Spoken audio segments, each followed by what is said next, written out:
Representative-elect Tom Quigley, you represent Montgomery County.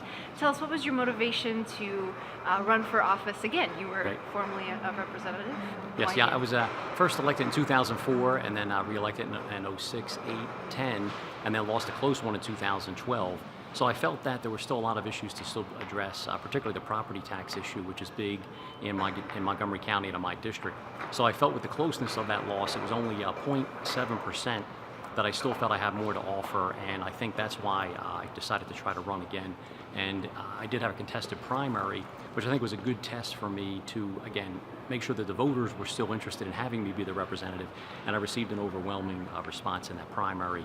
When I was out collecting the signatures, I actually started knocking on doors at the end of 2013, just again as a way to test the waters of, did I just get caught in a bad cycle or just get caught in a close election? And obviously the people were still interested in having me represent them, so I was successful in that primary and successful in the general election in 2014. What other problems exist in your district that you hope to tackle? I mean, the big things I found going knocking on doors is that a lot of the people in the district are more and more aware of this looming pension crisis in the public sector pensions. So a lot of the pundits I had talked to, and some of the the different political pundits had said that, well, the average guy doesn't really understand or fully grasp this pension issue, and I would disagree with that based on the people that I spoke to out knocking on doors. I hit about 10,600 doors, spoke to about 3,800 people, and a lot of the people were volunteering that to me, just saying, hey, we got to do something about these pensions.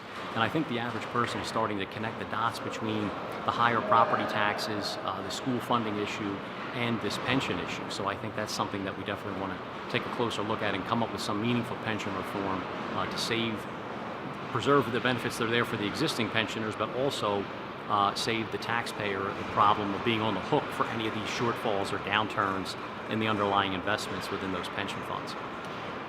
What committees are you hoping to be assigned to? Well, when I left, I was on the Appropriations Committee, and of course you get sort of selected for that. I would love to be back on that committee. Obviously, you do have a lot of advance notice of what's going on with the budget.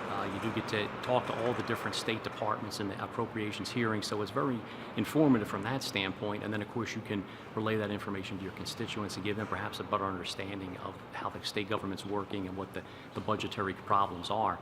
The Education Committee I was on before, I think that's important and going to continue to be important as we move forward. I was also on the Liquor Committee, so again, with that privatization issue coming up, that might be a nice spot to be on.